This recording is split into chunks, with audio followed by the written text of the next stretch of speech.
The first light of dawn painted the forest in soft gold as you stepped onto the mossy path leading into Mosswood Glen.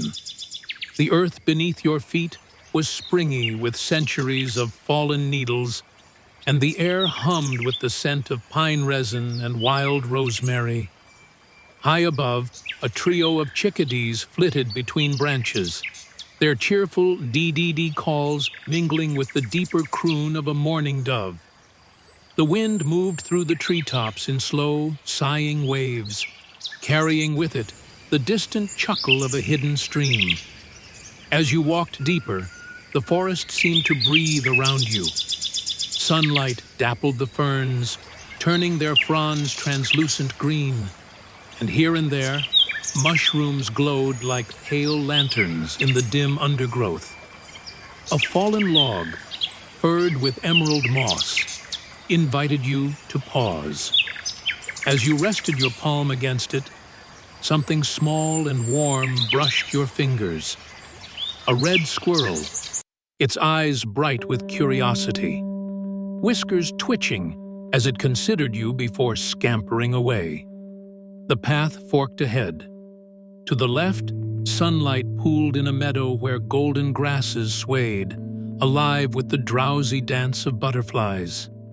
To the right, a shadowy trail wound between towering hemlocks, their branches forming a cathedral of whispering green. You followed the light, wading into the meadow's embrace.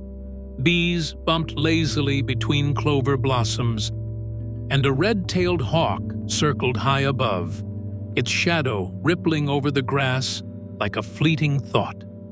At the meadow's heart, a flat stone, sun-warmed and lichen-crusted, seemed placed just for you. Lying back, you watched clouds unravel across the sky, their shapes shifting from dragons to drifting sails.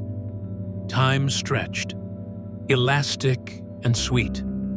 A rustle, gentle, deliberate, drew your attention. A young doe stood at the meadow's edge, her ears swiveling to catch the forest's sounds. For a long moment, she held your gaze, the wind carrying the scent of her, dry leaves and warm fur, before she melted back into the trees. Rising, you wandered deeper, drawn by the sound of water. The stream revealed itself in stages, first a shimmer through the trees, then a clear ribbon of water skipping over smooth stones. Kneeling, you cupped a handful and drank. The taste was cold and green, like rain and earth. A kingfisher streaked past, a blue flash over the water, and dragonflies hovered, their wings catching the light in iridescent flickers. Then, the great pine.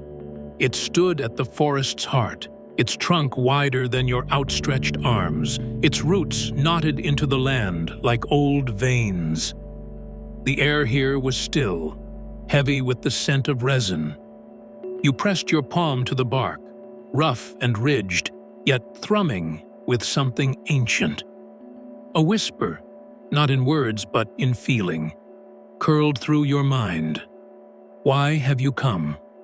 You had no grand answer, only truth. To listen, you thought, or perhaps said aloud. The tree shuddered slightly, and a single pine cone dropped into the moss at your feet. Inside, cradled like a secret, was a river-smoothed stone, its surface etched with a spiral that seemed to spiral inward forever.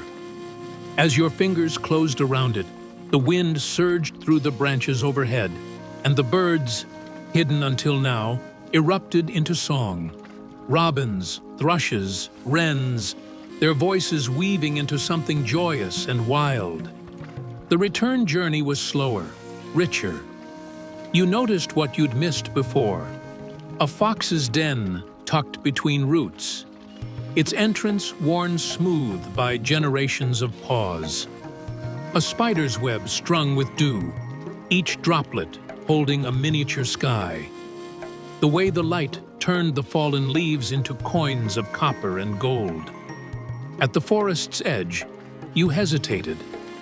The trees stood silent, but the stone in your palm pulsed, warm as a living thing. The village elder was waiting, her shawl fluttering in the evening breeze. She said nothing, only smiled and pressed a sprig of cedar into your hand.